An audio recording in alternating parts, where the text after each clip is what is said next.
You don't have to be a fan of the sport American baseball to realize that there are so many life lessons hiding in the outfield, on the pitcher's mound, in the dugout, and at home plate. Today, I'm bringing you a message of inspiration direct from the game of baseball. This is the Wishing You Well podcast, and I'm your host, Maria Patrick. Thank you for pressing play and joining me today. I am a health coach who is dedicated to helping people improve their well-being and their lives through nutrition and fitness and tweaking the way we think about and live our lives. I'm always on the hunt for inspiration and messages to share with you, and today's comes from baseball and from one of my best friends, someone who has been part of my life for almost 40 years. His name is Michael. He was my college boyfriend, but he was more than that. He was also my study partner, my support network, and my everyday comic relief. I am beyond grateful that we've remained friends all these years, and when I have the opportunity to speak with him, he is always full of funny, thoughtful, and highly intelligent insights on this crazy world we are living in. So let me begin by telling you that my friend Michael is a personal injury attorney, criminal defense attorney, and wrongful death attorney who has been practicing for over 30 years. He's in private practice after serving as a courtroom trial attorney, a civil lawyer, and serving as town justice. He was named by the National Academy of Personal Injury Attorneys as one of the top lawyers in New York State for personal injury. Last week was his birthday, and I am grateful that despite his busy schedule, we were able to talk on the phone and catch up. One of the things that is uniquely special about Michael is that he is someone who picks up the phone, not only when someone is calling him, but he also makes the time and the effort to call others to keep in touch. He always makes certain to not let too much time go by between speaking to the people in his world. It's one of the many things which I'm sure makes him such a dedicated and successful attorney, the personal connections he is committed to making and maintaining. So during this birthday conversation, I asked Michael how he was feeling about his life. He has a very beautiful and incredibly supportive wife, 2 wonderful kids who are both in college now, and he and his family are very involved in supporting the community in which they live. His answer to my question was beautiful. And in my experience, what he said to me is not the answer that you usually hear when you ask most people how they're doing. You often hear about their aches and their pains, their family drama, their work-life imbalance, who has wronged them or hurt them, how much they dislike their job, and how tired they are. When I asked Michael how he was doing and feeling, he said, "I am so very grateful." And then, in his typical and charming fashion, Michael shared with me the aha moment that had contributed to his attitude of gratitude. He asked me if I had seen the baseball movie Field of Dreams. And of course my answer was yes. I've seen it multiple times. There are so many reasons, in my opinion, to watch and love that movie, even if you aren't a baseball fan. Starting with the amazing actors that are starring in the movie, Kevin Costner, Ray Liotta, James Earl Jones, the fantasy storyline about building a baseball diamond on your own property, the beautiful, beautiful music in the soundtrack by James Horner, and the very powerful and indelible message, if you build it, they will come. So Michael told me about the scene in this popular and famous baseball movie, which was responsible for him being able to look at his life with such grateful eyes. I had to admit to him that it's been a while since I've watched the movie, and I had long forgotten about the scene that he went on to describe. I hope that right now I will do it justice when I describe it to you. Without giving away any of the deep plot of the movie, Field of Dreams is about a farmer in the state of Iowa named Ray Kinsella, who's played by Kevin Costner. He's standing in the middle of his cornfield on his property, when he hears a voice say to him for the first time, "If you build it, he will come." He looks around and he doesn't see anybody. The voice speaks again, soft and confidential. "If you build it, he will come." Of course, the character in the movie, Ray, thinks he's dreaming or losing his mind or both. If he builds it, the voice seems to promise, Joe Jackson will come and play on the field that Ray is being urged by the voice to build. Joe Jackson, known as Shoeless Joe, was a member of the infamous 1919 Chicago White Sox team. So thanks to the mysterious voice, Ray is inspired to build a baseball diamond on his land. And in doing so, he finds it necessary to travel east to Boston so that he can enlist the assistance and support of a famous writer, played by James Earl Jones, who has disappeared out of sight. And he travels north to Minnesota to talk to a former baseball player who went on to become a doctor who never got the chance to play with the pros, played by Burt Lancaster. Here's where art imitates life, and the part that inspired my friend Michael, Dr. Archibald Wright Graham, known by his nickname Moonlight, was a real-life American professional baseball player who was included in the book Shoeless Joe, which the movie Field of Dreams was based on. Moonlight Graham played baseball in college at UNC and baseball in the minor leagues for 7 seasons before being called up to the show, as they say, to the major leagues. He played as a right fielder in one single major league game for the New York Giants on June 29th, 1905. Here's how it all went down. Real life. It was the bottom of the 8th inning. Moonlight Graham was put in the game to replace the right fielder, George Brown. In the top of the 9th inning, Graham was on deck to get up to bat when Claude Elliott hit a fly ball, which resulted in the 3rd and final out, ending the inning. Archibald Graham never got up to bat. He missed his one big shot. He ended up playing in the bottom of the 9th inning in right field, recording no putouts or assists. That game turned out to be his only appearance in the major leagues.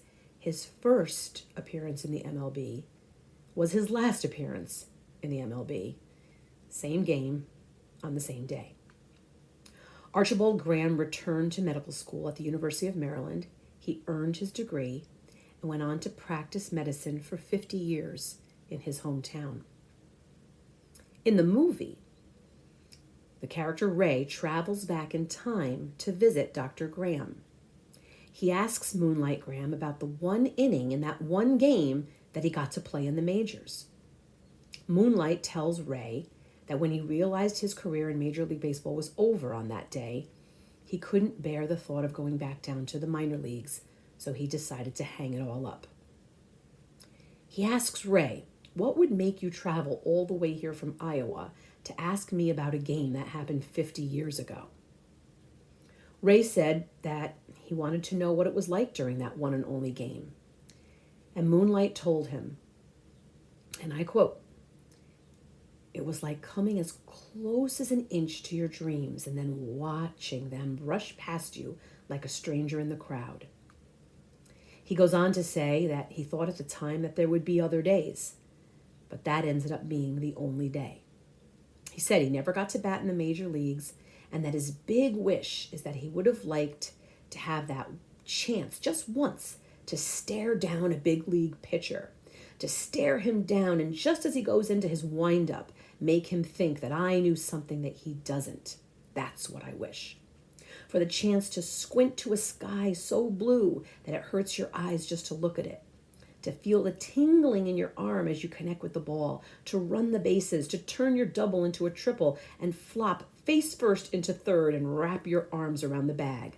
That's my wish. Ray Kinsella, that's my wish. Is there enough magic out there in the moonlight to make this wish come true? Ray tells him yes, that if Moonlight comes with him, he he can help him make his dreams come true. Ray says that he's living in the most special place in all the world, this place in which he was born and will die with no regrets, and that he cannot leave. Ray says to Moonlight, 50 years ago, for 5 minutes, you came so close. It would kill some men to get that close to their dream and not touch it. They would consider it a tragedy. Dr. Archibald Moonlight Graham says to Ray, son, if I'd only gotten to be a doctor for 5 minutes, now that would have been a tragedy. Last week on the phone call with Michael, when we talked about how close he came to being judge and how he feels about that dream being behind him now, he said, and I quote, if I had only gotten to be an attorney for 5 minutes, now that would have been a tragedy. That's a powerful message. That's not a fantasy movie. That's real life. That's someone looking through life with grateful eyes. Michael bought himself Archibald Moonlight Graham's baseball card, and it serves as a reminder to him every day of Archibald's very profound and wise message that we don't always recognize life's most significant moments while they're happening, and that it is important for us to do so. Why did I want to bring you this story this week? It's partly because we are living through what many people consider to be a very stressful and turbulent time right now. And I really needed, personally, the reminder to look at things with more gratitude. But mostly I wanted to bring you this message today because there are so many health benefits of being grateful. According to the Mayo Clinic, when you express gratitude, there are so many health benefits, both mental and physical. Studies have shown that when you regularly feel thankful, your sleep will improve, your mood will be lifted, and your immune system will be boosted. Gratitude can help you to decrease depression, reduce anxiety, release the difficulties that you're having with chronic pain, and lower your risk of disease. If we were told that there was a pill, prescription or over-the-counter, that could do all of the things I just mentioned, everybody would be taking it every day. Our brains are designed to problem solve rather than appreciate things. We're hardwired, I've said this in previous podcasts, to go negative before we go positive. We have to make a concerted effort to override the way we're wired in order to fully realize and reap the benefits of being grateful. What's the right amount of gratitude that we should have? I think the way to look at it is quite simple, that it's something that we should practice regularly, daily, just like brushing your teeth or taking your prescription medicines or your supplements. We can make it very simple by just finding a point in our day, whether it's the beginning of your day, midday, or at night before you go to sleep, to think of someone or something that you're grateful for. Maybe it's appreciating the sun that shone that day, or a friend or family member who made you laugh, or somebody who served you, maybe in a restaurant or at the grocery store, or your barista at your favorite coffee shop, who served you with a smile and started a nice conversation with you and gave you wonderful service. We could take it a step further and use our time to thank the people for whom we have gratitude, sending them kind words, whether it's a text or a handwritten card, or doing, as I said earlier about my friend Michael, and picking up the phone. It's important to remember when we're thinking about gratitude that our behavior can change our biology. When we receive, or on the receiving end of positive gestures, or when we are the giver of something positive, the hormone oxytocin is released in our body. A lot of people refer to that as the love hormone. So by doing something that benefits someone else or appreciating what someone else has done for you, you're going to trigger the release of that feel-good love hormone. Another idea, and this is one that I actually started many years ago when it was a trend and Oprah Winfrey was telling everyone globally that we should do it, is to keep a gratitude journal. To once again set aside some time during the day and think back upon the day and write down 1, 2, or 3 things that went right for you, that went well, that you're grateful for. It could be, again, something small and simple. It could be something grand, a grand gesture that someone did for you that you're so grateful for. Our lives, as hectic and stressful and as difficult as they can be sometimes, are full of reasons to be grateful, to be thankful. But sometimes we need to be reminded to notice them. There are so many life-changing benefits, as I said earlier, to taking inspiration from a baseball player turned doctor and a criminal defense attorney from New York State. The lesson to be grateful, to look at life through grateful eyes. This week, I'm going to pick back up that gratitude journal that I started 25 years ago and make writing in it a part of my daily routine. And I'm going to make time to watch the movie Field of Dreams once again. But this time, I'm going to pay close attention to the scenes with Doc Moonlight Graham. I'm going to make an effort to look at life with grateful eyes. And I hope that you will too. I'll be with you again next week. And maybe we'll have inspiration from the Summer Olympics, or perhaps we'll talk about summer diet ideas, or maybe I'll bring you the 5-minute longevity workout that I think we should all be doing every morning. I don't yet know exactly what topic we will explore. Certainly you can feel free to let me know what you would like to hear about. But please know that until we meet again, I am so very grateful for you as my listener. And as always, I will be wishing you well.